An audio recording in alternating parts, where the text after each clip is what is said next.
You're recording? So that's going to be my good news for the day is I figured out how in the Zoom settings to have it automatically record every time I log on. This makes me very happy. See, all I have to do now is hit pause or stop recording. I don't have to remember to start it. Colin.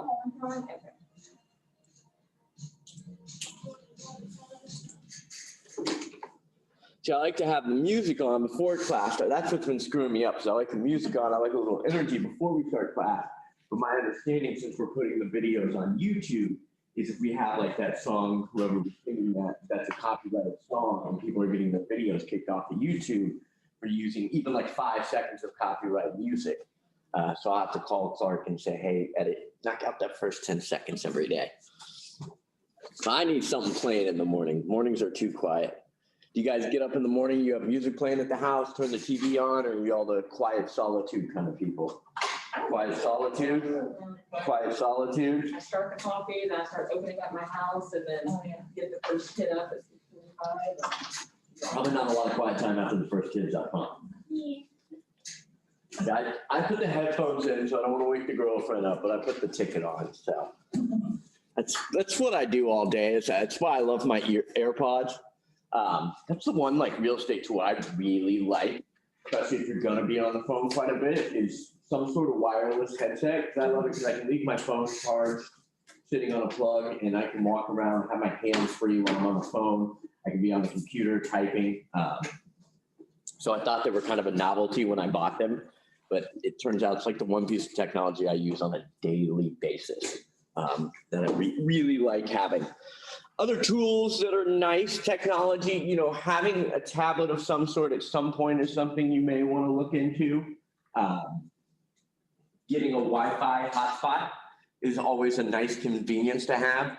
Allows me, if I'm at an open house, to have internet access. If I'm out showing the client, it allows me to pull up internet access.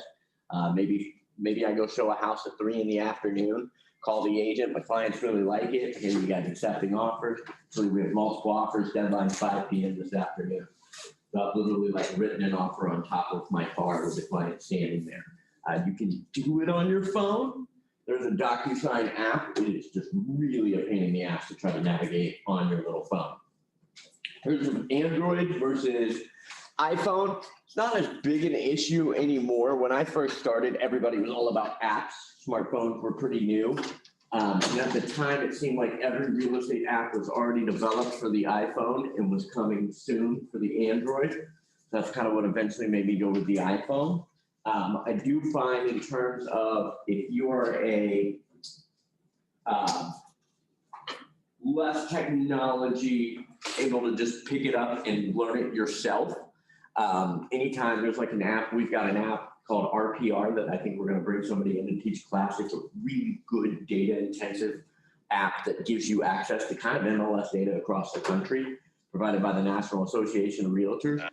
I find the training is typically geared more towards the iPhone users when they do stuff like that. So if you're the type that needs that hands-on training, iPhone tends to be. The reason is with the Apple iPhone is there's only one operating system. You're on one version of it, but they all kind of work the same. The Android, there's 50 different ways to go about it. Each Android runs differently. So for tech trainers, it tends to be a lot easier to learn the Apple way, so I can train about 50% of the class. And the Android users, you kind of just get told sometimes, you guys gotta figure out how it works on your phone.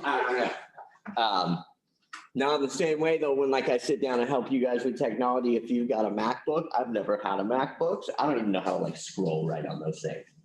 Like I scroll, it goes the other way. I'm like, why would I scroll up to make it go down? That's just me. Talked about some of the stuff you want to keep in your car. You know, I keep a towel for days like this, in case I have to wipe down any messes we make. I keep a spare pair of shoes that I don't mind getting muddy. This is Texas. It's not uncommon to go from showing a house in the middle of the suburbs to being out in the middle of like maybe a new construction neighborhood where it's real muddy, or we're out in the country all of a sudden. I keep WD-40 in the car.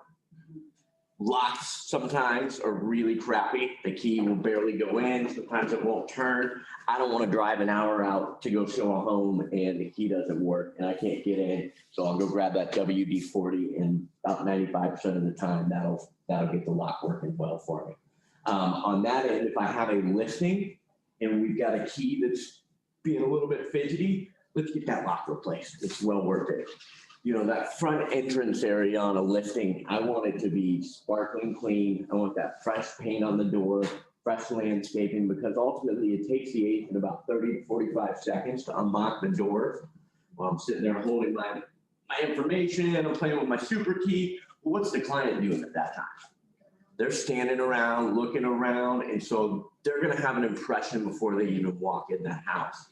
And you'll get that spidey sense where you'll know kind of as you walk up to a house, whether I'm about to walk into a house that's gonna really pop, or I'm very rarely surprised. When the front entrance kind of looks like crap, the door's peeling, the lock barely works, there's no fresh flowers on the ground, the yard doesn't look manicured. Very rarely do I walk into the house and it's just immaculate. When I walk up, got fresh doors painted, they got a cool wreath on the door, they got some fresh flowers. You can tell they were planted 2 days ago before they put the home on the market. That's fine, they took the effort. And everything looks nice and neat. When I walk in, normally the rest of the house matches. And normally those are the houses that when I get the inspection report back, it's 20 pages as opposed to the ones that the paint was peeling on the front door, everything on the inside kind of matched that. Those are the ones that tend to be 50-page inspections. Where it's not like even if some of the major issues aren't there, it's just all that deferred maintenance and that stuff adds up. Other things I'll keep in the car, I keep a couple bottles of water. As a guy, I'll keep a clean shirt in the car. It's hot in Texas. I keep a couple of copies of my listing presentation, a couple of copies of my buying presentation. Big old stack of my cards are always in my car. I keep a stack of cards kind of anywhere I'm at. I've got a stack in my office, a stack in my car. You check the inside breast pocket of almost any jacket I wear, there's probably 30 of them in there. The other pocket, there's probably a doggy bag for taking the dogs on a walk. So always be prepared.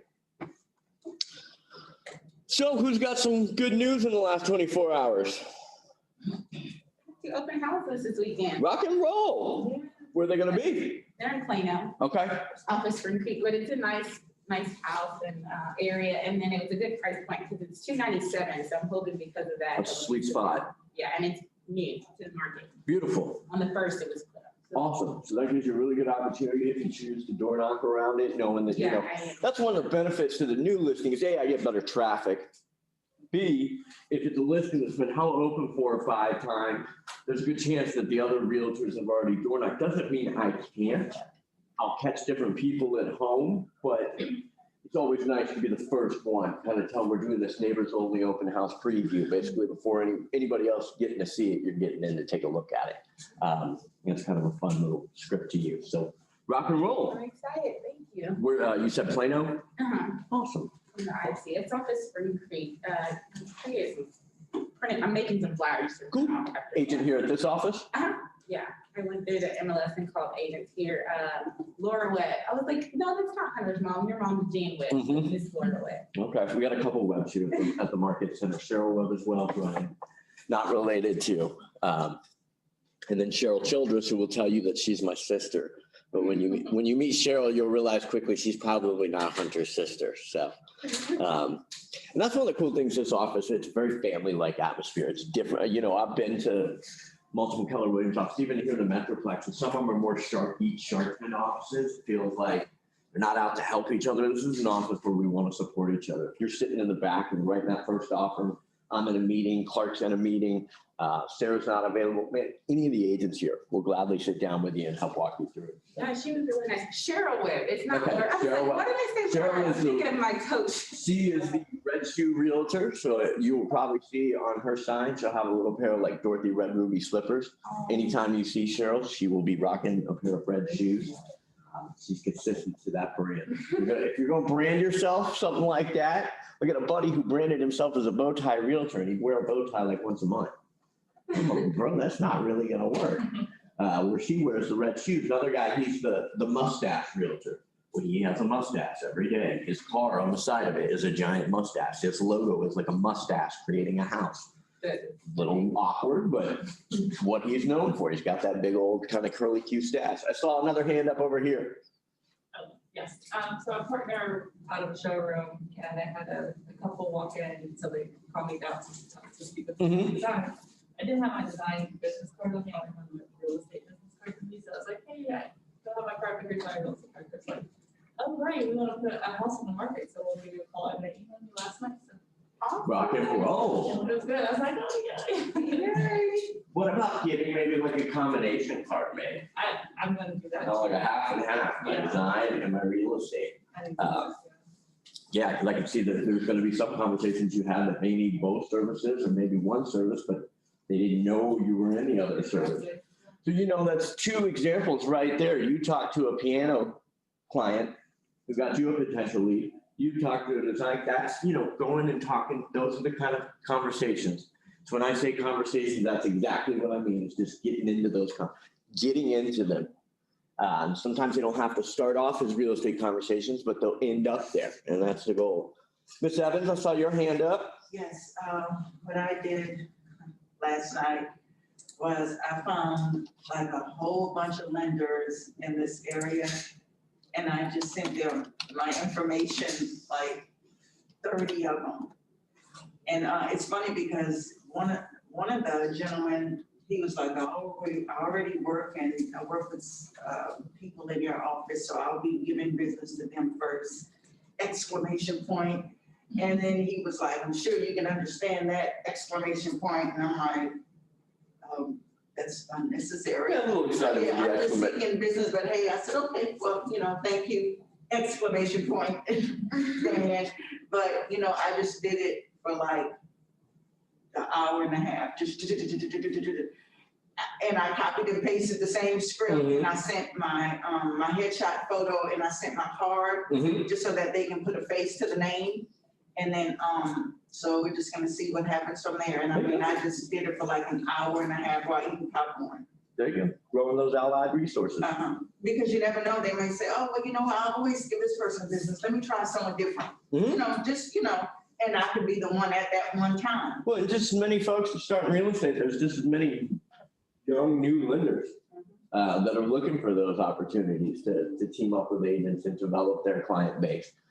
So, there's agents, there's lenders that have been doing it 20 years, but there's lenders that are 5 months into the business and just got done with their Ignite training that are, looking for their allied resources. And so there's absolutely opportunity there. Anybody online got anything good they want to share? Yes, Suresh, planning to do open house in Capel Independent School District on Sunday. Rock and roll. So it sounds like we're getting out. We're starting to, every day I'm hearing more and more of you lead generating. So you're jumping off that cliff. So far, nobody's come back with their head bit off or any bloody wounds. So I think we're doing A-okay.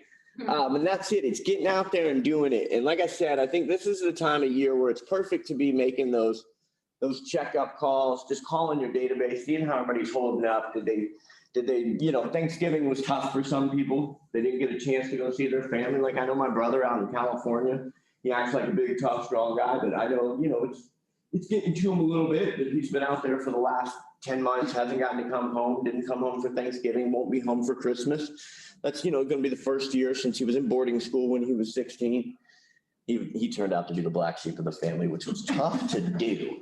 I set the bar high, but he jumped right over that son of a gun. So, so it's making those calls and just checking in with those people, having those conversations with clients in different past industries, talking to old coworkers at jobs you may have had. Those are the opportunities we're looking to uncover. One of the things I like to do before I make lead generation calls is we've talked a little bit about the mindset. We went over the affirmations. We watched the little girl videos. I'm going to have us watch a video about kind of helping increase your happiness. And one of the phone calls you can make, and this is something on our team before we would lead generate, we all made a call of gratitude. And so there's a Soul Pancake video. I know our time is limited in this class, but I think it's worth the 7 minutes. Always my favorite video. At the end, I always have a small little tear. Just always kind of makes me cry. So I wanted to watch that and give you guys an idea of something you may decide to do. Lead generations, we want to try to make it as fun as we can. And there are days where it's awesome and we love it. There are other days where it feels like we're getting up and it becomes more of a job. And I know I just have to do it. My goals are big. If I want to get to my goals, I got to do this. And so this is a way to kind of change the mindset when I make those phone calls. So let me share.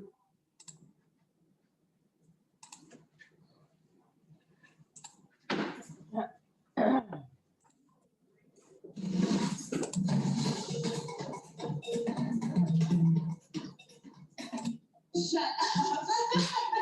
Wait. It's gonna be so embarrassed.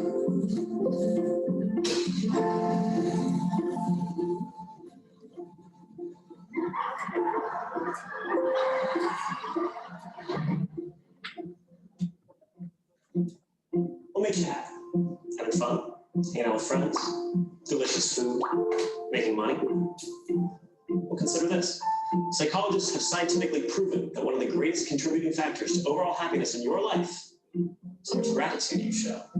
Yeah? Think about that.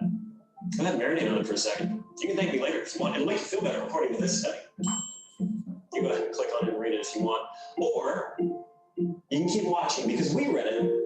We thought it might be fun to test out for ourselves. We gathered a selection of volunteers to act as our subjects. First, we gave them a test. They didn't know what we were looking for, but it gave us a pretty good idea of their current level of happiness. We asked them to close their eyes and think of somebody who was really influential in their life, somebody who did something really amazing or important for them. We had them write down as much as they could about why this person was so important. Now, a lot of them thought at this point the experiment was over, until we really put them on the spot and tried to get them to call that person and read what they wrote about them. Jessica, we're gonna have you call your mother. So who is that right person for you? Person is my sister, Erica. We're gonna give Erica a call. Okay. Who'd you end up picking? Friend of mine, Craig Ames. Her name is Dora. My college accounting instructor. Really?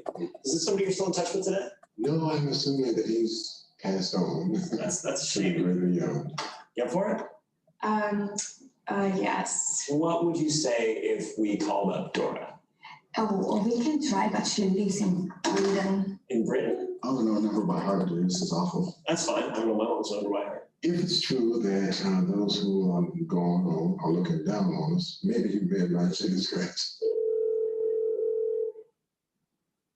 Hey, sweetheart. Hey, how you doing? You got a second? Where you at, the hotel?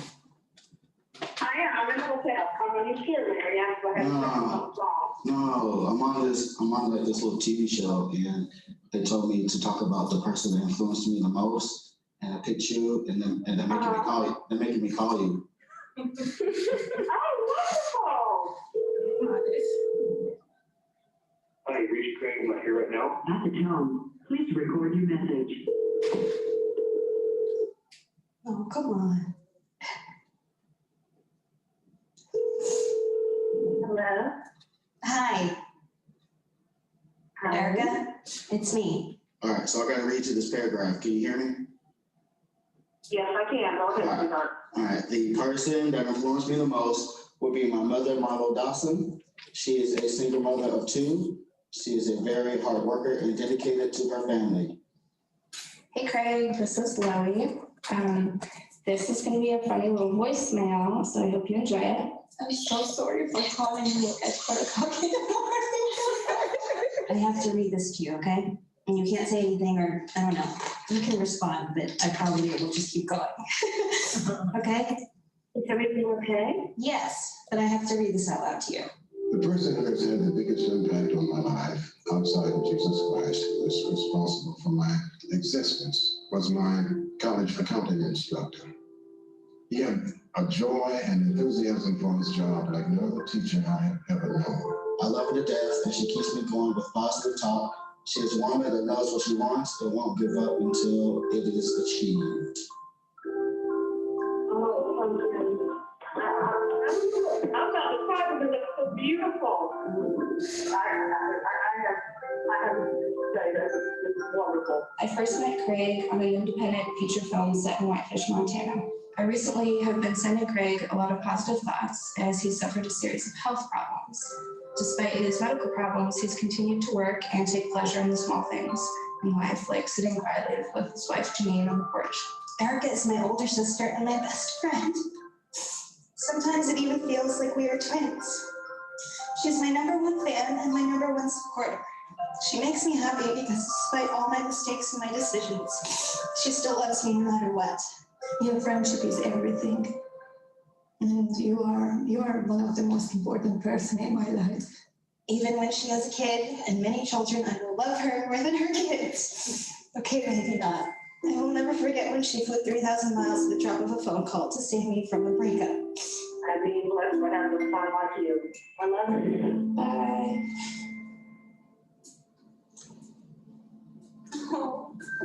Why did you do this? I don't know because they made me do it. Thank you for picking up. Bye, sweetie. And then they're like, here, you're gonna write this letter. And then I wrote like this whole long ass letter, which, I like don't write. And then all of a sudden they're like, and guess what? We're gonna call her and you're gonna read her this letter. And I was like, what the?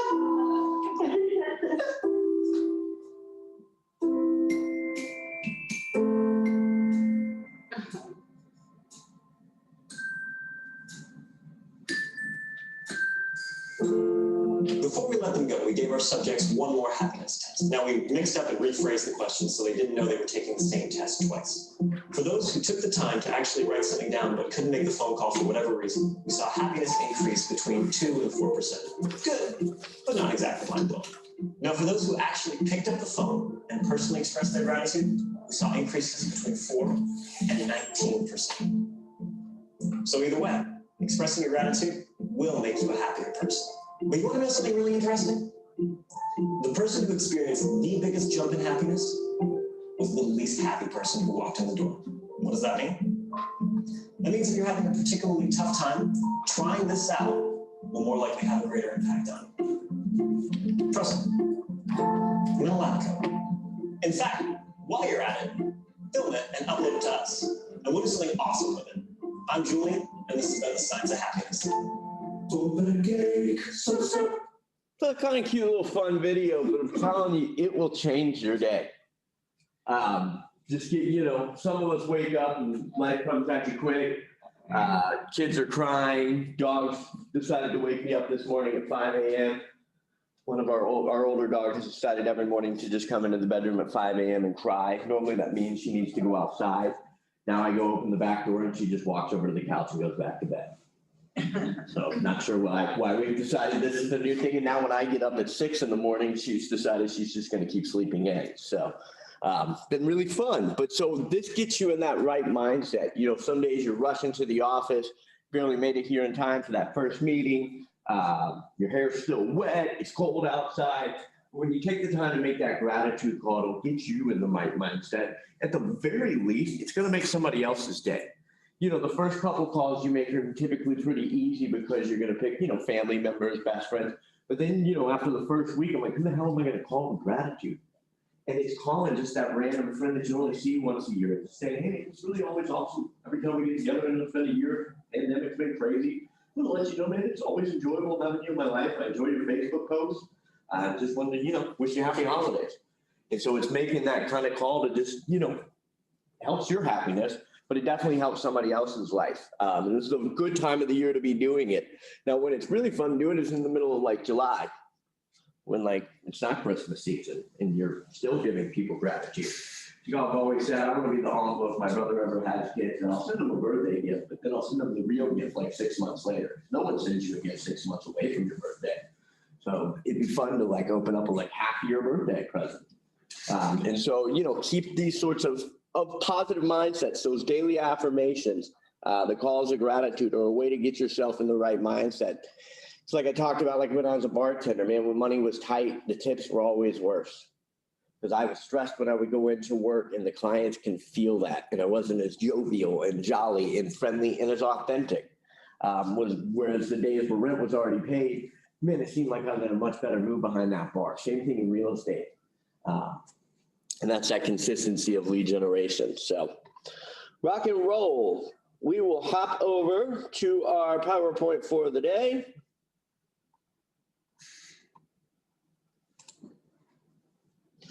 Bum, bum, bum, bum, bum. So today is going to be about listing presentations. Now we did on Tuesday that little kind of extra class to kind of prep for this class, because we're going to talk about kind of the functions of the listing presentation. We may not get to go in and kind of do a mock example. We'll see what our time looks like. Tomorrow you have buyer presentations. We'll hop off the PowerPoint here in a second, and I'm going to show you guys where you can access the listing presentation that I created. If you weren't in the class, I've got the copy of it. So what I did was I took the command, if anybody wants to look at it, took the command presentation and kind of summed it down to about 11 generic pages, so that if you get a listing opportunity this weekend and you haven't had time to edit the presentation and kind of personalize it, this is good to go. Print it up and you've got your marketing presentation. That way you only have to worry about doing a CMA.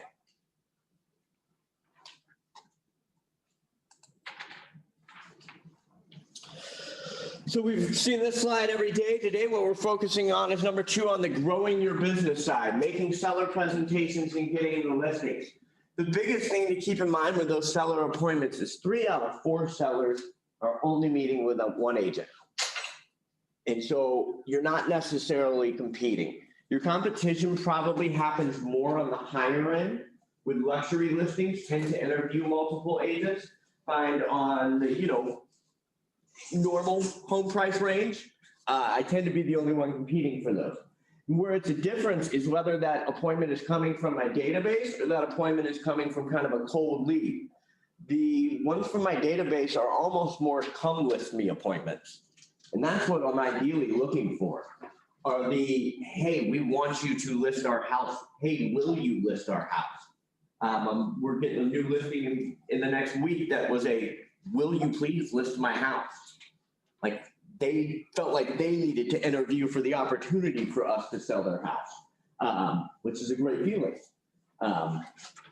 And so as you start to build your database, that's what you're looking for in your career. When you develop those past clients and provide that seller service, that's what your opportunities will shift to. Right now, it's probably going to be a few more cold leads where you are going to give the full listing presentation. You may have to compete against another agent, but odds are you're not. The game really is getting those appointments. And I've sat down with a lot of you, we go through that CGI calculator and we kind of figure out how many homes do you need to sell a year. For a lot of us, it's really just, can I get 2, 3, 4 deals a month? Meaning I just need basically once a week to find one person that wants to sit down and talk about selling their home and one person a week that wants to talk about buying their home. Now, the reason why we go into listings before we go into buyers is because listings give you more leverage.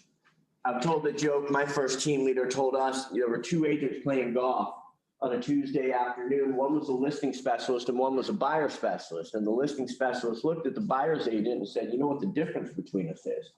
The buyer's agent goes, no, I'm not really sure. The listing agent goes, well, I'm working today and you're taking the day off. And what he meant by that was, as a listing agent, if I have a listing that's active and live on the MLS, it's on the internet on over like 1,000 websites, on hundreds of thousands of realtors, individual agent sites. I might be running ads for it right then and there on Facebook, Instagram, Twitter, LinkedIn, Google. I might be getting a sign call while I'm teeing off on the 10th green. I might be having a buyer come by and show it. So there's opportunities for me to get business from a listing 24 hours a day, 7 days a week.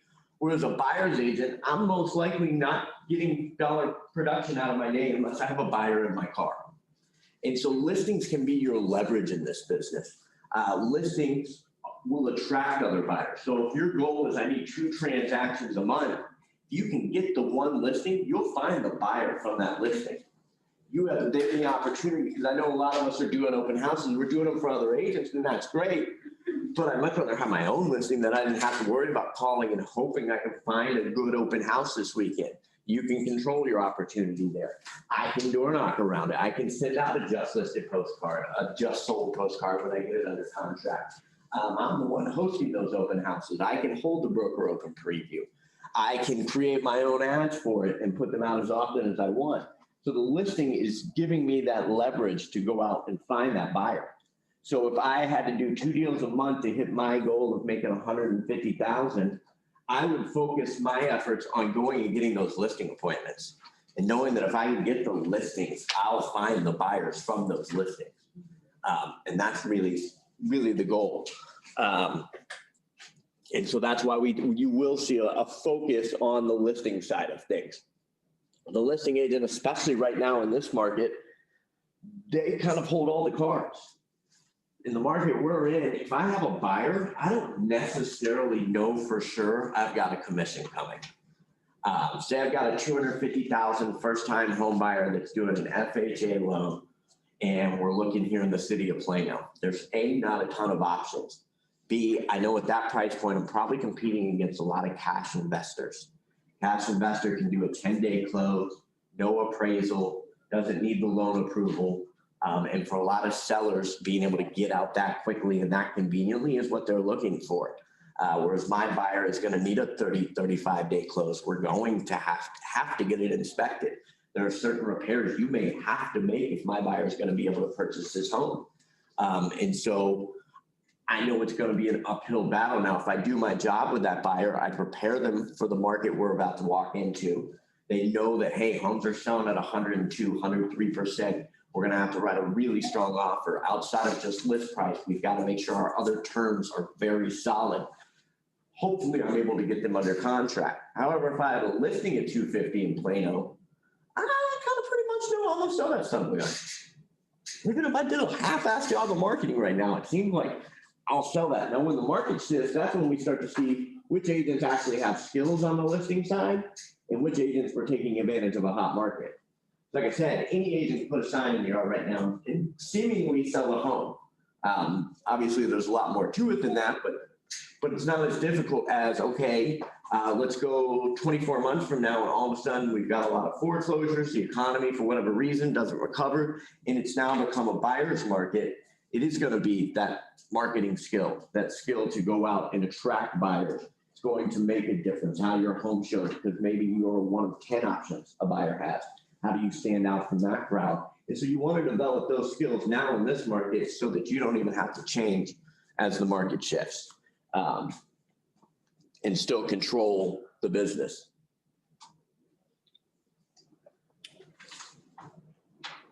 So what sellers want, kind of understanding the mindset behind the seller will help you understand exactly what it is they want in an agent. So we saw this slide for buyers. Now we're looking at it for sellers. So how did sellers find their agent? A majority, 4 out of every 10, were referred to by a friend, neighbor, or relative. And that's your database. That's where the majority of our business comes from. I was on a call for the Brevity system, which is an online, they create online leads. And it was funny because one of the heads of Brevity was saying, to the people that pay a ton of money for these online leads, that I want you guys to understand, a majority of you on this call, and these are the agents that pay for these leads, your business will come from your database. He goes, even though you're paying $2,000 a month for these leads, I'm just going to be honest with you, a majority of you will get your business from the database. And that's for most agents where their business does come from. It's a majority of agents. There are agents that kick ass at converting online leads. There are agents that kick ass at FSBOs. But for a majority of agents, it's that database. And the ones with the good databases that get in there, love on it, nurture it, are the ones that are consistently successful year after year. Used an agent previously, it's about 27%, a little bit higher than it has been in previous years. Personal contact by an agent, so was an agent calling around, was an agent door knocking, an internet website, visited an open house and met an agent, and then other. So what do you guys think when you see that slide?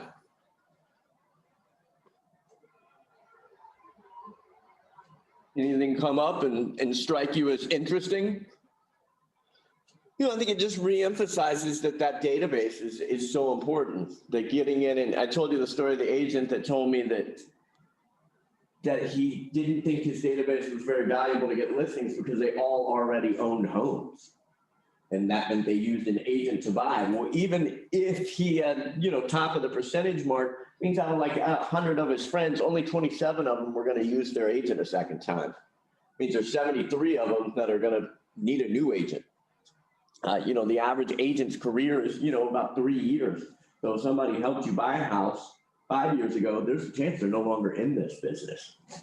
There's a chance they've moved on. So it's making sure that even my friends that had an agent that I'm staying in touch with, those are absolutely opportunities.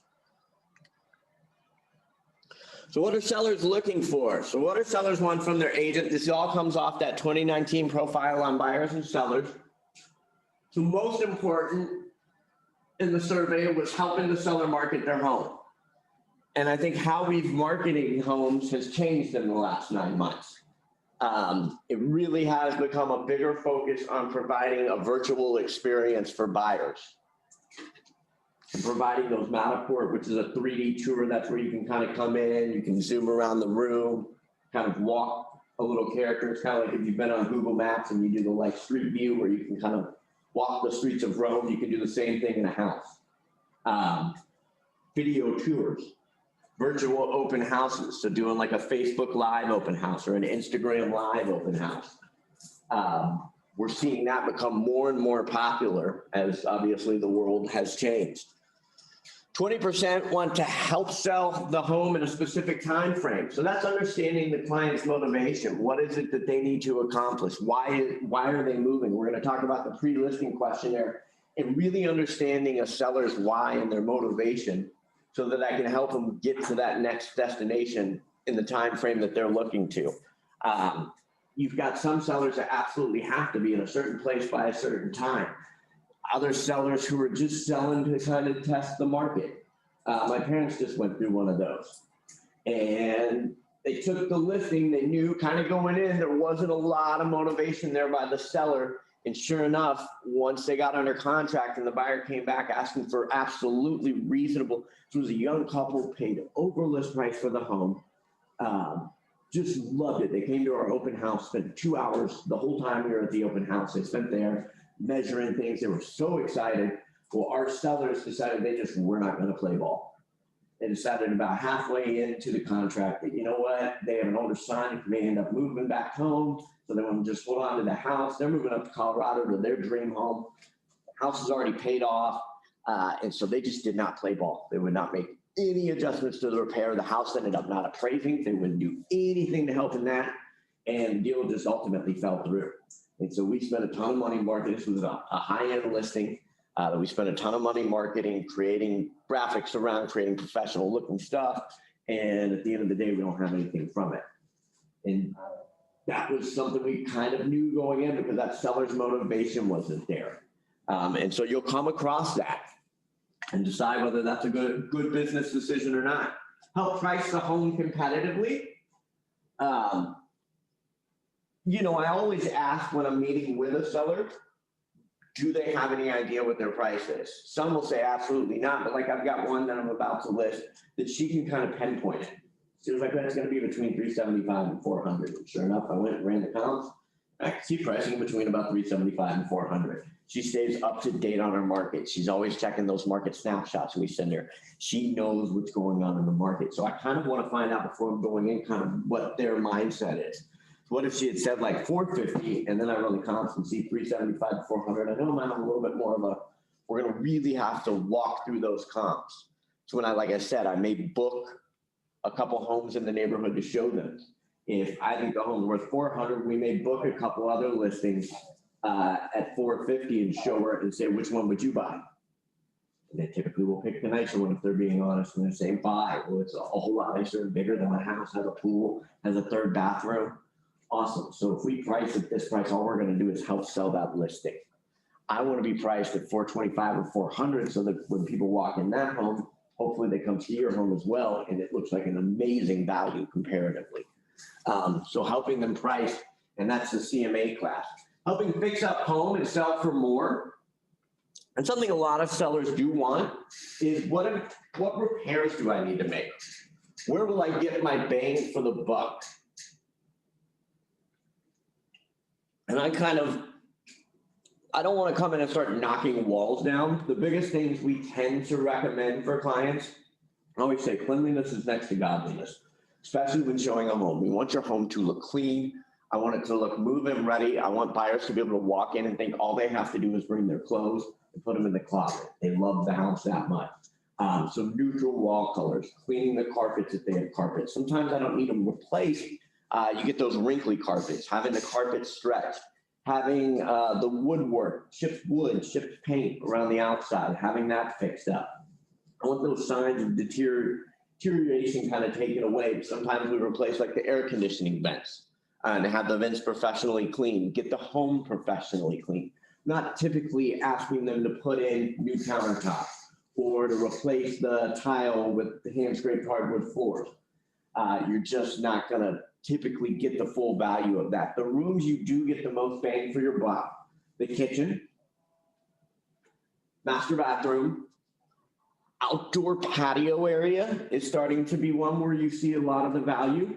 I think it's definitely, that was already the direction things were trending. And I think over the last year, that has absolutely become even more important.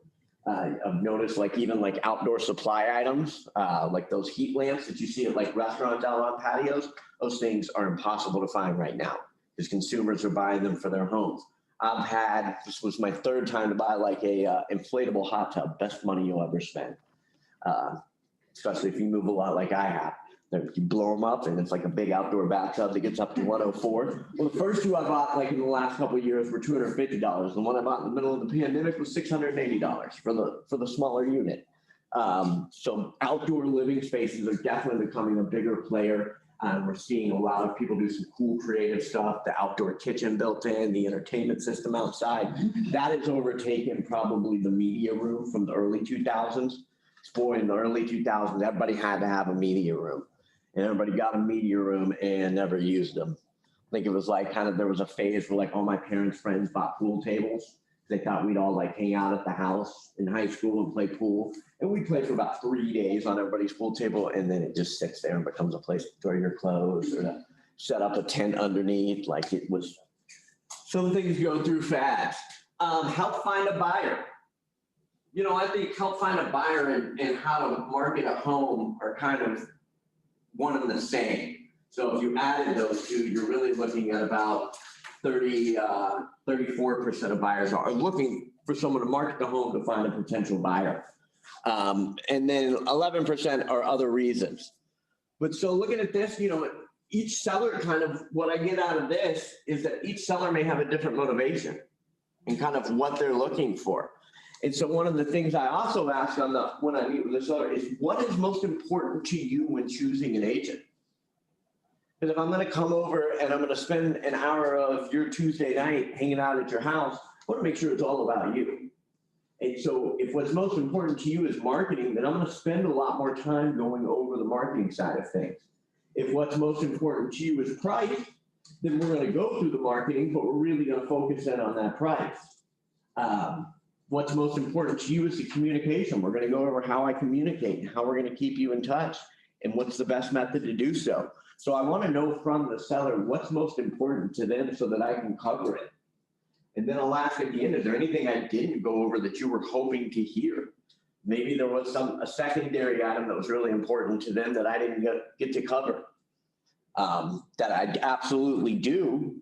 Would have the right answer for, but I just didn't know to talk about it. So I want to make sure I don't leave anything on the table. Doesn't mean I pull out every trick out of the bag, but I want to make sure, you know, I've got a ton of arrows in my little quiver here. I want to know which ones I need to bring out for that presentation. And so understanding their motivation and then what they're looking for in an agent are going to be crucial. So the process to getting a listing. I'm going to walk in through it real quick. We've got the pre-listing questionnaire, which I passed out and we'll go over.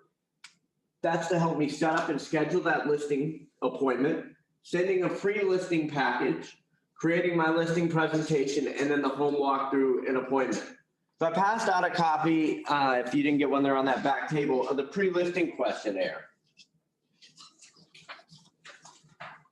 So this could say, let's say, Andrea, got your name from a friend. They said you were thinking about listing your home.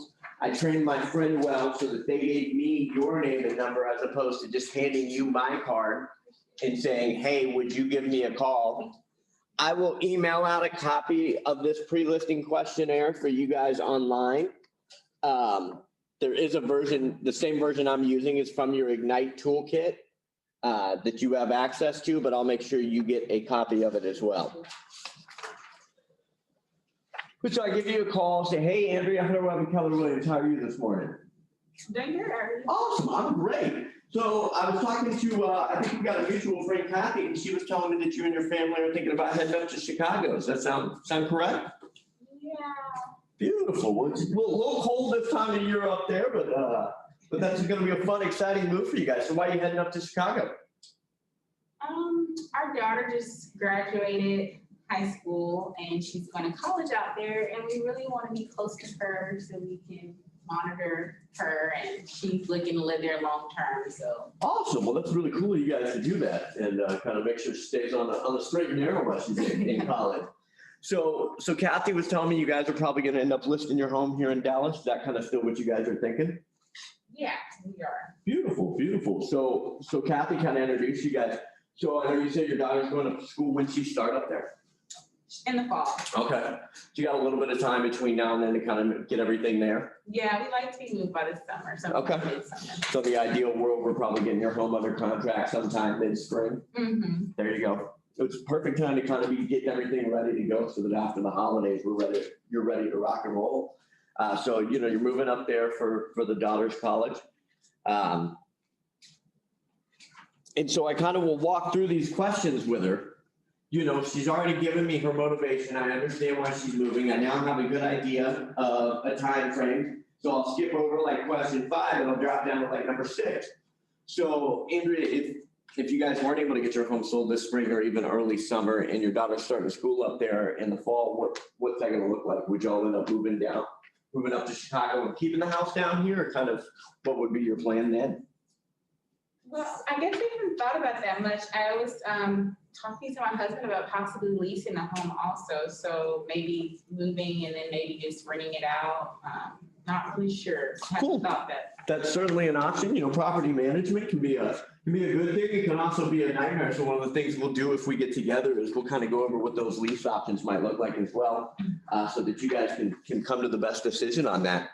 If we did end up deciding to list your home, you guys have any idea kind of what you're thinking price-wise?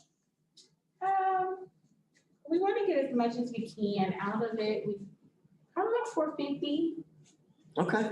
Yeah, your neighborhood, that might be absolutely reasonable. I haven't necessarily run the numbers, but it looks like I'm looking at sales in that area, anywhere from the 4s to 500. So you guys have any idea what you still owe on the property? Oh, that's a good question. I should know that. Well, the only reason I ask is when we get together and we kind of start talking about price, just knowing what your payoff is will allow me to do what we call a seller's net sheet. That way we can look at actually how much money you and your husband will be walking away with at the closing table and take it up to Chicago. So that's just going to help me get you that information. So no big worry there. But if in the next couple of days you want to check in with the mortgage company and kind of get that, that'll let us kind of ballpark that for you. So. Awesome. Well, what I'm going to do is I'm going to send you a packet of just some of the information about kind of my team and how we market homes. And that way you have a couple of minutes to review it when we meet. What's the best email address to do that for? You can email me at AndreaRoss@workmail. Awesome. I'll get that over to you. And so I'd love to get together maybe Friday night around 5 o'clock. Would you and your husband be available then? That's perfect. Beautiful. And any questions I can help answer before we get together tomorrow night? Typically, how long do the homes stay on the market in this time? Right now in Plano, we're looking at average home on market is probably about 45 days. However, each home is different depending on the price point. At your price point, I would say that's probably about average.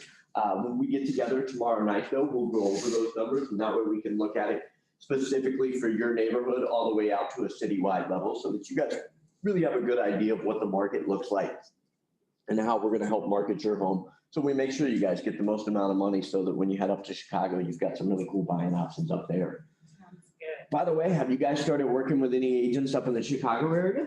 No, not yet. You're the first one we reached out to. Okay, well, awesome. Well, I've got some great partners up there that I would love to get you in touch with that can help you out so that it's a nice, smooth transaction from here in Texas all the way up to Chicago.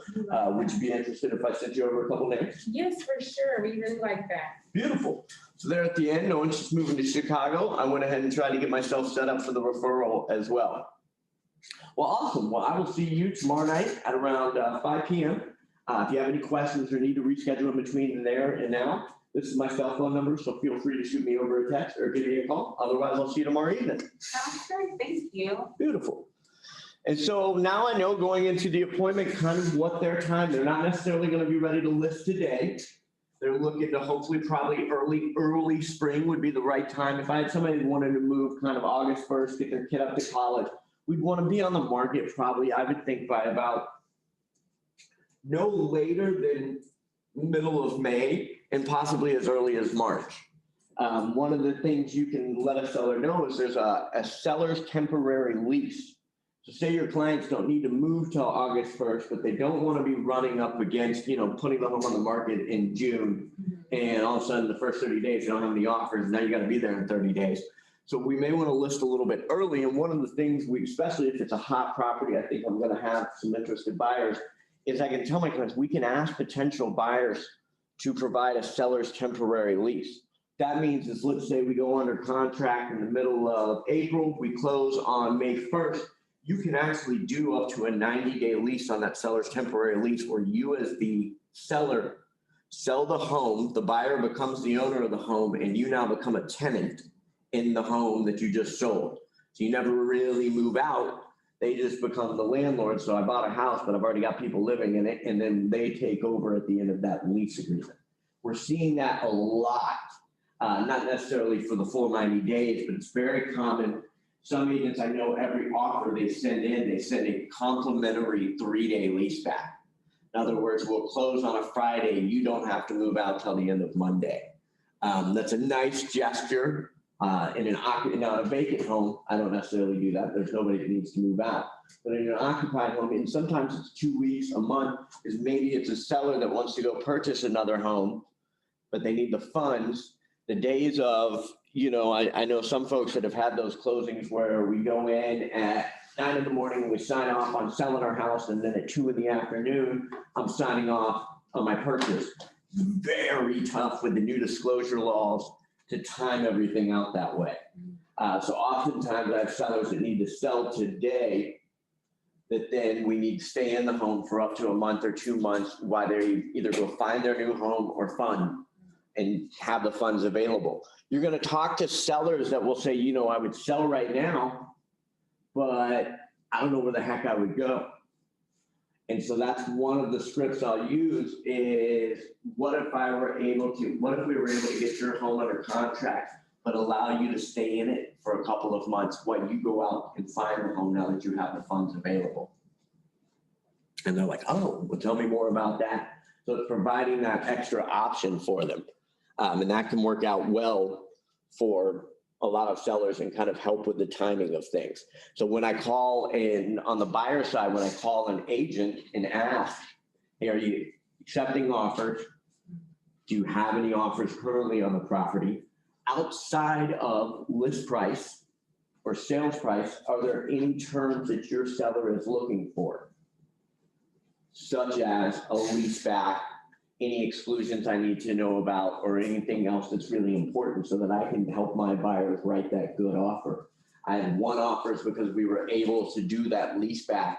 So, and I've had offers accepted by my sellers for $10,000 less, but it came with a lease back. We had 2 buyers. One was coming in at $450, one at $440. The $440 was willing to do a 3-week lease back. The $450 was an out-of-town buyer that had to take possession that day. And so for my sellers, what was more important, if we went back the slide, was helping sell the home in a specific time frame more so than price. They needed somebody to help and facilitate their move. So it was worth it for them to take $10,000 less, but be able to make the move work. They didn't want to have to be, we could have gone out, found temporary housing, put all their furniture in. By then, the 10,000 extra they make, we've eaten up 6,000 of it in moving fees, storage fees. It's expensive to keep a moving truck filled up. So I either keep the truck and pay the truck fee, or I put it in a storage center. That's gonna run me some money and the hassle. So was it worth that 4,000 that they'd ultimately make extra to have the hassle of finding a home for the next 3 weeks and moving twice in a month? Nobody wants to do that if possible. So those lease backs become huge. There is a buyer's temporary lease. In other words, my sellers are selling the home. We close on it at the end of this month, but the buyers need to move in and they want to be in on the 15th. Never. Do not do that. I may ask for a buyer. I really don't even want my buyers. If I represent the buyer, I really don't want to be involved in it, but I damn sure would never let one of my sellers do it. Nothing good will come from it. Buyer is now moving into your house before they have closed on it. They're going to find issues with it. I don't care how good, it could be a brand new construction house. There will be some issues. There's enough issues that make them start to question and they get nervous. They realize maybe they don't like something about it. They now can just walk away from it. They'll figure a way out of the deal. If something breaks, who's going to pay? It just becomes a nightmare scenario. So you'll never hear any advice to let your buyers into one of those. Thank you for role playing with me, by the way. So in that call, what I did was I really wanted to kind of have an idea of what your motivation was, what your time frame was. I might take that call a little bit farther. So if I'm planning on doing a one-step, we talked about there's a one-step and a two-step listing process.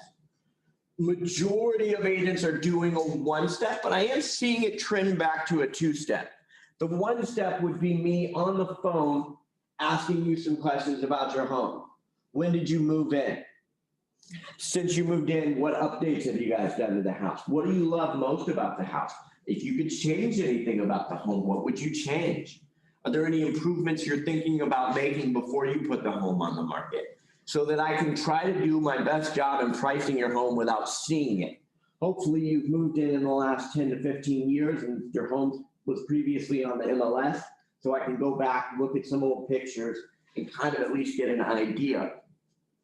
Typically, on average priced homes, that's what I'm doing. I'm seeing them, especially on the higher end where a home's very custom, unique, that maybe I do a two-step presentation where I stop by, hey, Andrea, let's get together and kind of really knock things out on Friday. But what I'd love to do is swing by your house, maybe this afternoon, if you're going to be home anytime between like 4 and 6.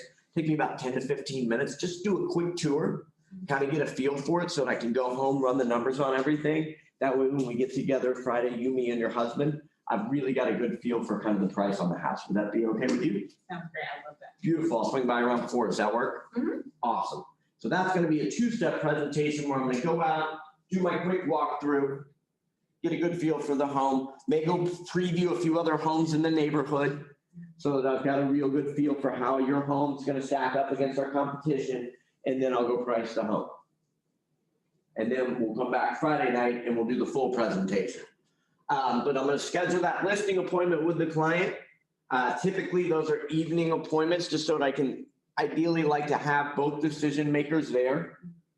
Seller and husband, you want to look up on the tax records and see who's listed.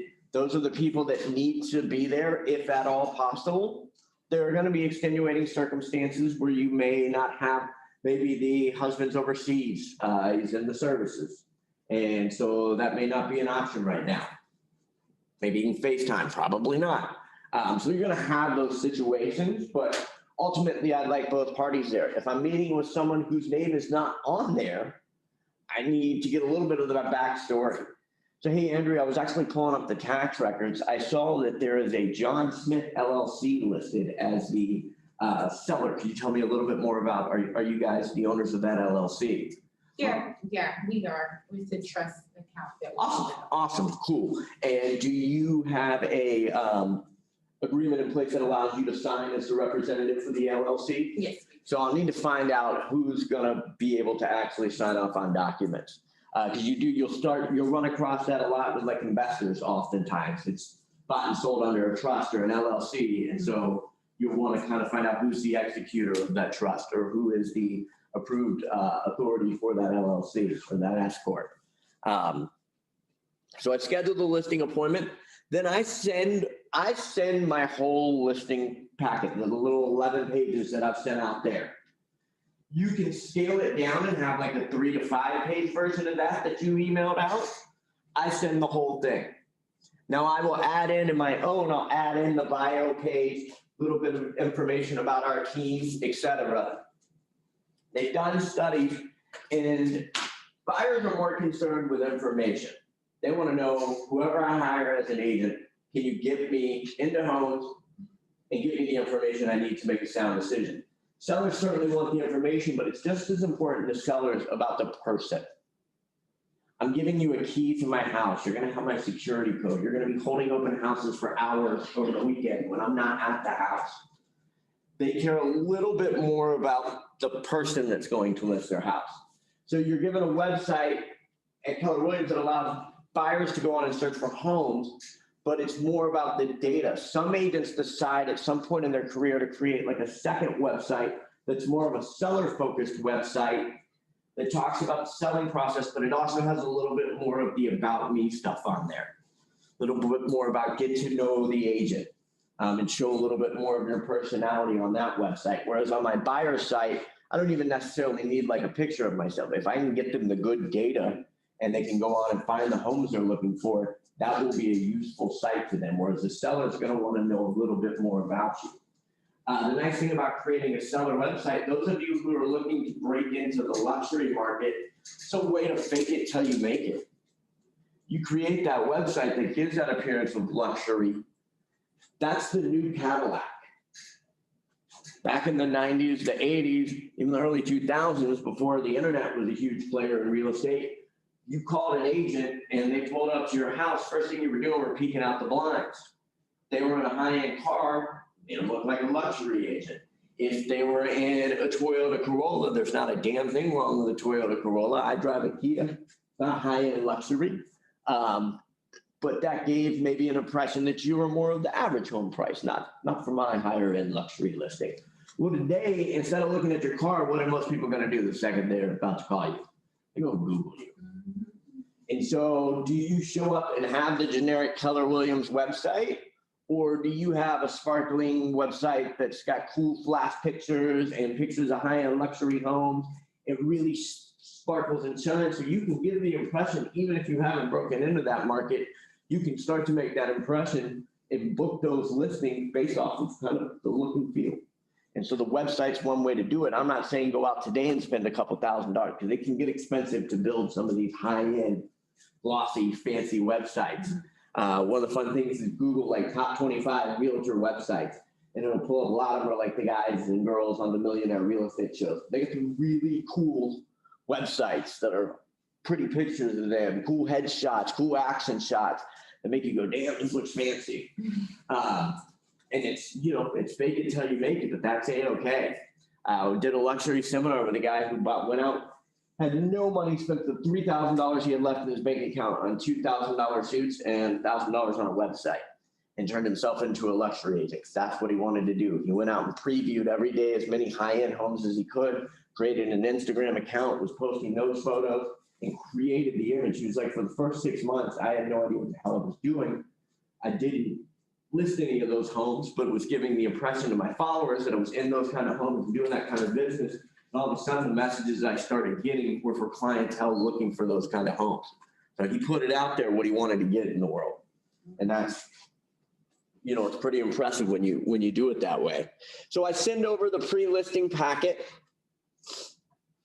At that point, I don't want to have to create my listing presentation because I'm meeting with you at 5 o'clock tomorrow. I've got other stuff I got to get done today. I know I need to do a CMA for your house. That's going to take an hour and a half, 2 hours sometimes. So I don't want to be putting the presentation together. That's why we get it done on the rainy day and have it all, the marketing side of things ready to go so that what I'm putting together is the CMA and pricing out the home and getting that part of it prepared. And then my presentation's already ready to go. That's why we'll print up 10 of them at a time, keep a couple in my car, keep a couple in my office so that I don't have to run around and try to find, do I still have any of these plastic sleeves to put it in? Oh my God, my printer just ran out of red ink, son of a gun. Because when you're in a rush, that's like, man, Anytime I'm in a rush and need to go print something either here or at my house, ultimately, my ink runs low. The damn cyan, the CYAN color is always running out. The magenta is always running out. I'm always out of paper. It prints off about 3 pages and stops, and I realize I have no paper. Where is the backup paper? Crap, we don't have any paper. So like 3-second print job when I'm running behind turns into a 4-hour like task. So get it done on those rainy days so that all I have to worry about is the CMA, and then do the home walkthrough and listing appointment. So pre-listing goals. Goals before the listing appointment. State your value. Tell the seller what you bring. You know, the generic line is my goal is to help you sell your home in the quickest amount of time for the most amount of money with the least amount of hassle. My value proposition is I like to make the process fun. Any realtor can offer to sell your home for the most amount of money in the least amount of time for the least amount of hassle. I'm going to make this an experience that's actually enjoyable for you. It should be fun when you're selling a home and moving into your dream home or moving up to a new home or buying your first home. So my job is to make it an enjoyable memory for you. Pre-selling, build confidence and answer questions. Ultimately, that's what a lot of sellers know and need help with is I know where I want to go. You know, your daughter's going to school up in Chicago and you and your invisible family or make-believe family want to get up there to be able to support her and, you know, have a home-cooked meal waiting for her once a week and help her with the laundry. And so you know where you want to go. You just don't necessarily know how to get there. When should you put your home on the market? What does that timing look like? Do we put it on at the end of June and hope we can get it done in 30 days? Or is there an option where we could do a seller lease back? So it's helping them create that plan. And so I have to understand your end game, but then we're going to start to put the pieces in place. Maybe the home needs a little bit of TLC over the next month to 2 months while we're getting it ready. What should you do? Should you replace those countertops? My opinion, that's probably a little bit more money than we need to be spending, that we're not going to get the bang for the buck. The seller may want to come in and change it. Are there things, and that's one of the decisions, do we replace this or do we let the seller come in and make that change? Is it so atrocious that I think it would hurt us on the sales side, or is it just a little bit outdated, but a seller may be okay with it, but at the same time want to change it? How do you address those issues maybe with allowances? So that's an option as you can. Say the floors kind of need to be replaced, but they don't look horrible, but you've got a pretty good idea a new buyer's going to want. You can put in there offering a $5,000 carpet allowance. In other words, basically, we can either give you $5,000 in seller contributions. We can go ahead and call the flooring company and put it in. So I at times called and paid for the flooring company and let them go in and pick it out, and we'll just write the check to the flooring company. You can just take $5,000 off the list price. So sometimes when I'm writing an offer, maybe I write an offer for your list price is $450. I write an offer for $445 and explain, hey, to give you a little background on where we came in on the price. We certainly see the value in the comp. However, my buyers are going to want to replace the carpets and the hardwoods downstairs that have been scratched up. We just got an estimate for about $4,800. Thus, we reflected that in our offer price. Anytime I'm writing an offer that's maybe a little bit lower than maybe what I think they were expecting, I would explain sometimes to help walk them through how we got there. Hey, we saw that the pool pump was blown out and wasn't functioning. We know that's going to be about a $2,000 expense to do that. And then looks like the roof was shot. We had our inspector come out actually before we wrote the offer, take a quick look at it. So we've made that reflective in our offer. And then, yeah, there's multiple ways to go about the allowance. Sometimes I will have a couple samples put out. So if I know the flooring bad, we may put some samples out to give them an idea of what that allowance. We've talked to these companies and we'd be willing to put this, but we wanted to give you the option. Painting typically is worth doing. So having a good painter, like those nice neutral colors, the gray, we're seeing more bold colors come back. You probably know better than anyone as a designer. We're seeing the darker colors, I think, starting to come back. We just did an action wall in our house. It's not a navy blue, but it's not a light blue. It's somewhere in between. Really looks good on the wall. We're seeing wallpaper come back, just crazy. I love wallpaper. Yeah, you see some cool stuff. Like, so, you know, everything comes and goes. And at some point, we're gonna see the solid gold fixtures come back in the bathroom. So it all comes in trends. So if you don't want to update your house, just wait another decade and it might be back in vogue. So it's interesting to see those trends. But so I want to help build that confidence and answer questions, start to help them get on that right path. Be able to put together, you become that general contractor as I'm preparing a listing. There's a great agent here at this market center. He does a lot of the work himself for his clients. But to be a little careful though doing that. He brags about it and it's cool service, but you're also taking on a lot of liability by doing something like that. We tend to, even if it's projects like I can fix the toilet, let's get somebody else that's got the kind of insurance and bond that you need to be doing that sort of stuff. Having a good general contractor is huge if you know of one. You can go on Central Solutions and ask for recommendations for vendors. The one that you very rarely will get. You'll get a few answers, but general contractor is the one a lot of people don't like to give up. Because if I got a good GC, I want to keep them in my back pocket and make sure that I've got them when I need them. A good painter, kind of same thing. These guys the good ones get booked quickly and often. So it's having a couple options is never a bad thing. Save time, answer objections up front. So it's kind of one of the things I want to know what's most important to you when choosing an agent. I always get the question about the objection on commission. Like I said, that's something I go over in class and we talk about on a theoretical standpoint. Very rarely, if ever, do I get it in real life. On a listing, especially the come list me's. The ones that were like referrals, very rarely, they were referred to me because I do amazing service. We know that we have to pay for amazing service. I sometimes am of the type, I will pay more because I think it's better service. I had to book anybody use like TaskRabbit? It's you can book any sort of task. You need somebody to come over and help you. So I had a piece of a bed that I needed to put together. It was I tried doing it the first night myself and realized I can't hold up the bed frame while also hold. So I needed a friend. I had moved to Portland like 2 weeks before that. Did not have any actual friends there. So I hired a TaskRabbit. I wanted it done and I wanted it done well and I wanted it done in a good amount of time. I didn't want to spend all night doing it. So there were plenty of people that could do it for like $25 an hour. There was one guy that could do it for $40 an hour. He had better reviews. I did not mind paying. I wanted it done and I wanted it done well. Those are the kind of clients you want. The clients that, you know what, I'll pay the extra because I want the service done well. The Ritz-Carlton, anybody stayed at a Ritz? They're known for their service. I've stayed at a Ritz. They're nice. Their rooms aren't any nicer than some of the other hotels I've paid a lot less to stay at. You're paying for that extra service to feel good about it. There are people that do not. There's a lot of people that want the discount. There's a lot of people that don't mind paying for a service. You see people that drive like higher end cars. A lot of them aren't. My Kia's got all the bells and whistles. Like it's got the heated seats, but it's got the Kia sticker on it. And when I go into the Kia dealership, it's a certain level of service. I could buy a car with similar features that drives as well, maybe a little better at a much higher end dealership. What I'm more paying for is A, the little luxury brand, but B, the service that they provide, hopefully.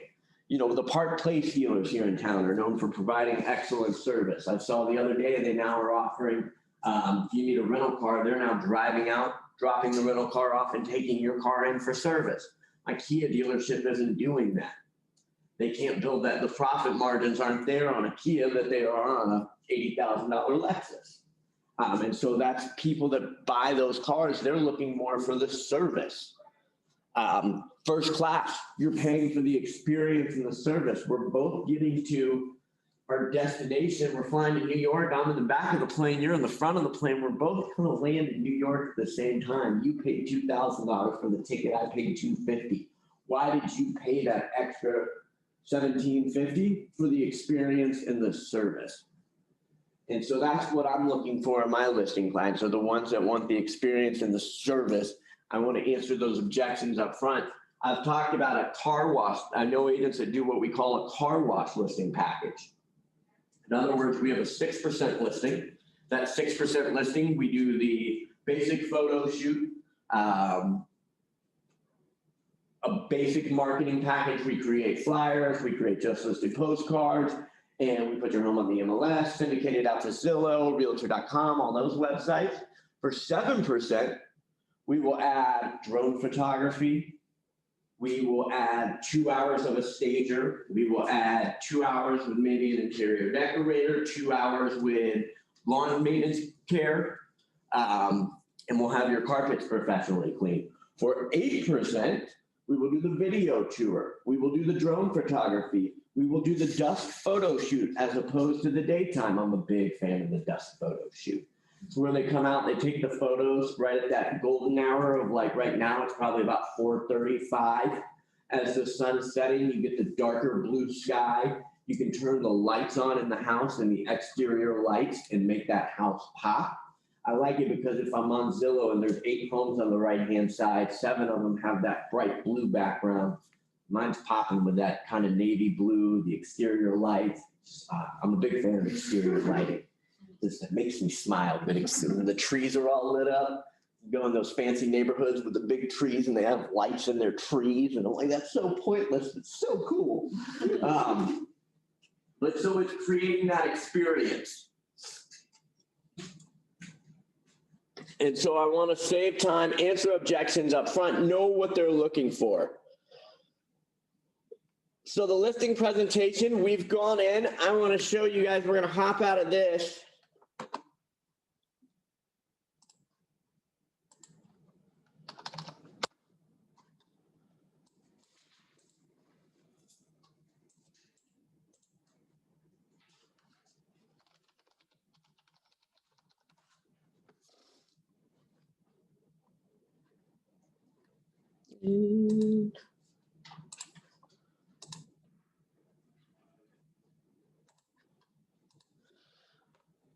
So I think everyone in this room is in coaching. So one of the things you get, I know you coach with Laura, she's got a more robust version of this. I'm building mine as we go. One of the things you have access, and if I haven't shared it with you, I'll make sure I will, is you've got access to, I'm creating an agent resources Google Drive. Who on here has used Google Drives? I'm a big fan because it's online storage. I like cloud storage because what that means is I can access it anywhere. I want to be able to log in on a computer in the middle of nowhere and access it. And so Google Drive allows you to do that. If you are not aware, your KW email is a Google email. So if you've been going, how do I log in to check my KW email? I know I have it. I haven't actually looked at it. Anybody in here? Anybody? Yeah. It's a Google email. Go to google.com, go up to that sign in and type in Andrea Ross at kw.com and your password, and it will log you in. And so it's a Gmail inbox. It's just disguised as at KW. What that does is it also gives you access to the Google suite of tools, such as Google Docs, Google Spreadsheets, Google Pages, Google Slides. Slides is Google's version of PowerPoint. Sheets is Google's version of Excel. Docs is Google's version of Word. So basically the Word products on Google. The nice thing about the Google products is if you go on there, you don't have to save it. It automatically saves it. You can work in conjunction with people. So what I've done is added you guys to my agent resources drive as viewers, so you can't go on and edit the documents. But so when you come in, you sign in, right next to your name, when you go to Google, there's those 9 little dots. You click on that. And then you'll go to the drive icon. For you guys, it will be in the shared with me file, but it will be agent resources. And so this afternoon, I'm going to work on the buyer presentation for class tomorrow. So there will be a version of the buyer presentation edited down that won't be personal so that you can use it very generic. But so I've got your listing presentation will be in here. So you can just print that off if you needed it. I've got buyer questionnaires, our goal setting tools, the 135-411, a sample 135, sample schedule. If you're wondering what a mega agent's day looks like, multiple different scripts. And so I'll be adding to this as we go, and you guys will all have access to that. So I wanted to make sure everybody knew how to get over to that. Same thing for you guys online. All you guys will have access to that as well. I have a question. So how do we get to that again? We just go to Google Drive? Yep, go to the Google Drive shared with me, and it should be in there. I'll make sure I've added you in there. Let's see, I can do it now. What's the best email address for you, ma'am? Oh, it's, which one? Elisa Barton. That one.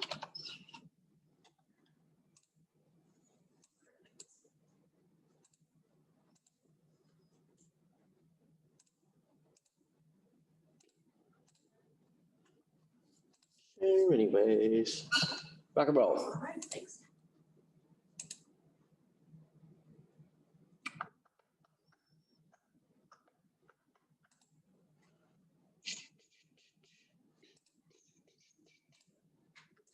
New shares, screen 2. Let's put a little quicker.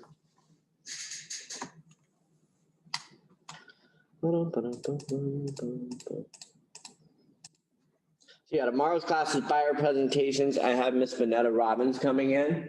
That way you can kind of get a fresh take on that.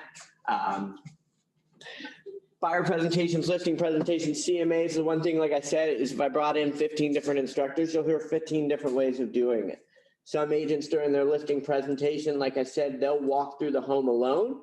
Some agents will walk through together. So it's some of the slides in the listing presentation that we've got printed off. So you've got the your needs come first. What do you guys think this page is essential? You can get the expectation or what they're expecting. I mean, Exactly. This is where I kind of in the presentation talk about how this is all about you. This is your home. This is your experience. I'm here to help you. I want to make this about you. How I handle one particular seller is different than how I handle the other. And I want to make sure that tonight I respect your time and we go over what's going to be most important to you. Throughout the process, it's ultimately my clients are the ones that make the decision. Our job as a real estate agent is to provide them the best information that we can that allows them to make the most sound decision. That was one thing that James Hand told me, probably like my 9th year in the business, that I wanted to beat him up for because he should have told me day one. He was teaching a class and he said, I've never lost a night of sleep in this business because I've never made a decision for a client. And that's the truth. It's ultimately all about them. You then choose whether you want to represent them in that decision, but they make the decision. You'll have agents come in all the time and say, what should I list this house for? Or what should we list this house for? It's no. What would the client like to list it for? And then the question is, are you willing to represent them in that listing at that price? But it is their decision. And when you start to think about it like that, it changes kind of, it's not on you to figure it out. It's on you to present the best information possible. So what a CMA is, I'm presenting the fact. I'm showing you what homes have sold for, showing you what's currently on the market, trying to lead you to what I think is a good price, what I would like to market the home at, but you may ultimately decide to list at 700 when I told you 250. I have buyers that I can show them all the facts in the world and they still want to write an offer for $150,000 on a $200,000 listing. It's first day on the market. Do I sometimes feel like I'm maybe wasting a little bit of time? Absolutely, but I've chosen to represent them. It's my job to present the information, their job to make the decision. So it talks about what's the one thing that has to happen to make this dream scenario a reality? How can I make that happen for you? Why is that so important? We could add just one more thing to the process, make it even better. What would it be? And why is that important to you? So it's really talking about their needs, that you're there to service them, providing that first-class service. So we're gonna run out of time to role model everything. So we'll talk about kind of the process. So we went over this the other day in the extra class, but so when I get to the home, I get there early, typically 10 minutes early. I'll hang out a street away and kind of just watch the clock. I want to make sure I'm on time. I will put a little breath mint in, not because I'm worried about my breath, but I've found that having a mint in helps me talk slower. Little trick my mom taught me. Yes. If you're a fast talker like I am, sometimes I don't do a great job of listening. That helps me slow down talking and helps me listen more. Sometimes my dad, when I keep my office door open and I'd be doing like a coaching call or talking to somebody, he'll walk behind me and just go 2-1, 2-1, telling me you have 2 ears, 1 mouth for a reason. Quit using your mouth so much, damn it. That's a good idea, actually. So for my mom, it helps. Talk fast too. Yeah, because last thing I'm gonna do is spit a mint out at you. That would not be good. So you can't control it and you're gonna spit the mint out, don't do this. But it was a little, I just kind of keep it under my tongue and kind of just gonna keep it in there. And that keeps me talking at a more human pace, at a more reasonable tone, determined I have no inner ear. I feel like I'm whispering right now. I can tell by the looks on your faces that you can all clearly hear me. I was in a play in high school where we had 14 actors, 13 of them were mic'd up. I was not. My normal projection is easy to hear from the back of the room. Got me in a lot of trouble in school. So I would think I was whispering to my buddies and the teacher could clearly hear every single word of the conversation. So you're gonna hear 2 theories. I like to, hey Andrea, thank you so much for having me over this evening. Would it be cool if I put my stuff down on the kitchen table? Yeah. Beautiful. And what I'd love to do is just kind of walk through the house with you. Have you point out some of your favorite features of the home, what you guys have really learned to love about this home, so that I make sure when it comes time to market the home, I'm able to highlight what you guys really love about the home. And so I've even seen agents that have their sellers write a love letter about the house that they put in some of their marketing, where the seller talks about, oh my gosh, we spent the last 10 years here. Christmas time is amazing. The lights in the neighborhood. We love walking our kids to the park. They grew up going to the elementary school. I can't tell you how cool it is in the wintertime when the sun comes up over the backyard. That little back patio is perfect to have your cappuccino in the morning. In the evenings, we've really enjoyed having the big fireplace right next to the kitchen so that all the family can hang out and watch TV. So they write that letter kind of, here's what life looks like in our home. And when a buyer reads that, all of a sudden they start to envision themselves. On the opposite end, when I'm in a multiple offer situation, I have my buyers write that love letter that says, hey, we can't wait to live in your house and walk our kids to the park and have barbecues in the backyard and have our Christmas tree right next to the fireplace. And so, but I like my sellers that write those sort of love letters. It's a huge, fun piece of marketing. So I have them walk me around the home and show me their favorite things. At the same time, I'm writing, okay, we got some wood deterioration around the doors. Looks like the dog, maybe we had a puppy at one point. Okay, the neon blue bedroom, maybe we want to get that painted. Looks like the carpets at least need a deep cleaning. So I'm kind of writing my honey-do list while letting you brag about the house. I like to be positive. It's one thing I've had to work with my mom. She can sometimes be a little negative in that walkthrough and just point out the bad stuff. I'm like, it's their house. You can't beat it up like that. She's been in it for 25 years. Sometimes she's viewing it as a product, and it is. It's a product. We're selling it. We're taking a home and turning it into a home is where you live. A house is a product. But what we're kind of doing is we're taking someone's home and turning it into a house for the next couple of months. And so that's one of the things I have my stager do is help me turn it into a house. Depersonalize it. So my stager is not the bring in big furniture. My stager is the pull your crap out. Had the client with 87 in a 1,200 square foot home, had 87 crucifixes in her house. Deeply religious woman. I was not about to ask her to take Jesus off the wall. I had my stager do it. My stager only has to be there for 2 hours and then their relationship is over. I have to work with them for the whole of the transaction. So sometimes it's easier to have my stager deliver that kind of news than it is for me. And so my stager does more of a clean than anything. But so I had them walk me through the house, set my stuff down at the kitchen table. I want to give a business-like presentation, taking notes, and then we basically meet back at the kitchen table. Typically, I spend about 10 to 15 minutes walking through the house. And then I would say my average presentation runs about 45 minutes. We spend about 15 minutes going over the listing presentation, about 15 to 20 minutes going over the comps, and then the last 15 to 20 minutes kind of putting the plan, the timeline in place. So I'm an assumptive closer. That means is I'll go over the marketing, I'll go over the comparative market analysis, and I'll say, great, Andrea, so it sounds like we both kind of are looking at 450, you and your husband. Is that where you're thinking you guys would ultimately like to put the home on the market? So I want to get that agreement in price. I have had listing agreements get signed where I did not have the price yet. Whatever reason, they were debating between two prices. I felt comfortable with either price. So let's go ahead and get the agreement signed.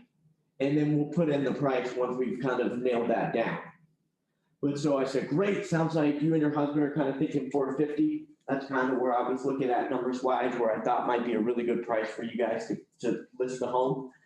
So what will come next is we'll go ahead and we'll get the stager out here early next week. As soon as the stager wraps up on Tuesday, we'll have the photographer out Tuesday evening for the photos. That'll give us a few days to get everything prepared marketing wise. At the same time, we're going to be doing our coming soon marketing early next week. And we can have the home on the market by midweek, a week and a half from now. How's that sound? That's good. Beautiful. Great. What I'd love to do is I've got a little paperwork. You guys are free to look it over. You're free to go ahead and sign it. Or what I can do is I can send it to you electronically. One of the ways we will actually do documents throughout the transaction is with a program called DocuSign. You may have used it at your bank or other services. But what I'd love to do is I'll get this paperwork. I'll send it to you electronically so you and your husband can just make sure your account's set up, that you're able to easily walk through it. So when it comes time to sign off on contract, we're able to get that done quickly. Does that work well for you? Mm-hmm. Beautiful. So you'll get an email from me here in about an hour and a half. When I get home, I'll write that up, send that over to you, get that back to me, whatever. I'll also go ahead and leave you guys with a copy of the seller's disclosure. If you want to fill that out over the next couple of days, when I come back to meet the stager here early next week, I'll go ahead and pick that up if that works. That's how I kind of handle it. I have the seller's disclosure. Beautiful. And also, in between now and then, if you want to see if you've got an older copy of your survey, that would be great. And here's what we call a T47 affidavit, basically a form that just says that you've made no changes to the house that are reflected on that survey. You'll need to get that notarized. I do have a notary at my office I can have us use. But if you've got somebody at your bank or at your office, feel free to do that because they're going to want to see you sign it. That's kind of the listing step by step. So it starts off with the. I have a question. Excuse me. I'm a notary. Would it be a conflict of interest for me to notarize it? I think you're allowed to. I'll double check, but I do believe you can. So pre-listing questionnaire. So it's basically I'm starting off, I'm looking to set the appointment. I've got a decently warm lead. So I'm going to start off by kind of finding out the motivation, find out the timeline, find out what it is that's going to be most important to you in choosing a listing agent and set that appointment. But that way I'm coming into the appointment with a little bit of ammunition, have a little bit of an idea of what your goals are, what the motivation is, the reason behind it, and how and what you're looking for. Then we schedule that listing appointment. I'd like all my decision makers to be there, if at all possible, so that I don't have to kind of do a double presentation. Not always the case, depending on the situation. I then send over the pre-listing packet. For me, that's my whole marketing packet. I want to go ahead and get it to them so that they can do some light reading if they'd like to. I always ask when I get there if they had a chance to look it over. Sometimes I'll see it printed out, always a good sign. I do know agents that go ahead and send the seller's disclosure in the listing agreement in advance. Depending on if it was like more of a come list me, I may do that. It's always nice when you show up, they printed it out, they've already signed it. That point, that presentation is a little bit shorter. I'm not necessarily having to sell as much. They've signed it, we're good to go. Once we've sent the pre-listing package, create the listing presentation. For me, that's already been done. All I'm worried about is getting my CMA prepared so that that's all I have to focus on. Then you head to the house, do the walkthrough and the listing appointment. Listing appointment ultimately is having a conversation. Even if you did not go over the marketing package, even if you didn't really discuss price, you just had a good conversation, ask questions, let them know you care about what it is they're trying to accomplish. That's what people are looking for. Someone I can trust that has my interests in mind, that can help me come up with a plan to get me to where I want to go. That's ultimately what most sellers are looking for.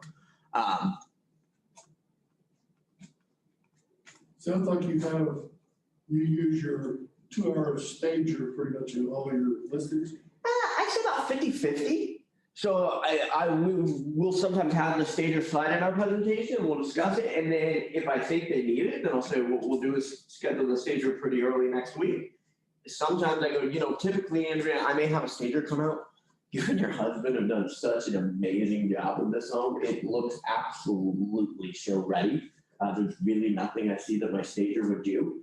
So other than making sure it's clean for photography day, I think you guys are good to go. And I'd say about half my listings are like that. They kind of, a lot of folks, especially if they're second or third home, they kind of know what a show-ready home looks like, and they've done a lot of that prep work before you've even gotten brought out there. That's why having good connection with general contractors, interior decorators, designers, painters, not only so that I can get that service provided, those people are the ones that are going out and doing that make ready for clients that know kind of what they need to do to get their house ready without even calling the agent first. So I want to hear from my contractor, whose home did you just go fix up that is thinking about going on the market? That's how I can get referrals from them. So what ahas you guys got today? Who's ready to go on a listing appointment? So if you're not ready, and some of us aren't, it's get with a partner here. Role play. Say, hey, I'd love to, role play this out with you. One of you play the seller and practice doing it. You're welcome. I'll keep these in here if you guys want to borrow those to use. We'll do the CMA class next week, so you'll be more confident there. Because ultimately you want that confidence. But yeah, the confidence comes by practicing. But like I heard, practice does not make perfect. Perfect practice makes perfect. And so that's, as the other partner, you want to help. You don't always, I know especially, we're friends in here. We want to be supportive. You don't want to be so square. Oh my God, great job. Give some feedback.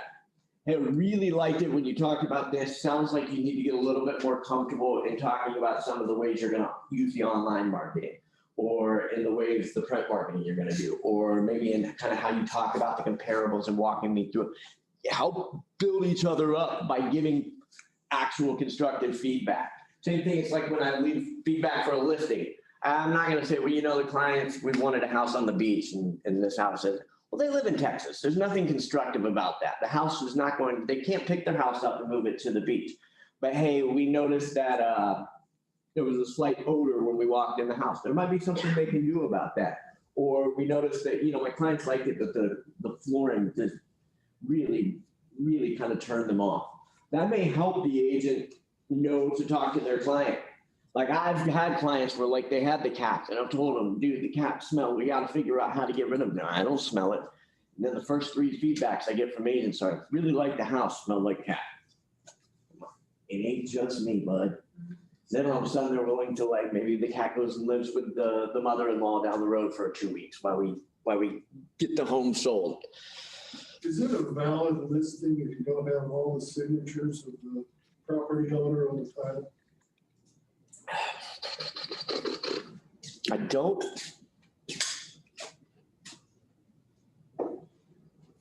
I don't think so. You may be able to list it, but you're never going to be able to sell it if I can't get both parties to sign off on it. And I think you probably need both the signatures to have it as a valid listing, since both names are on the title.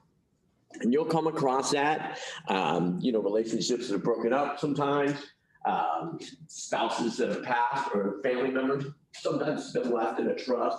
Sometimes it's been a will, but it hasn't gone all the way through the probate.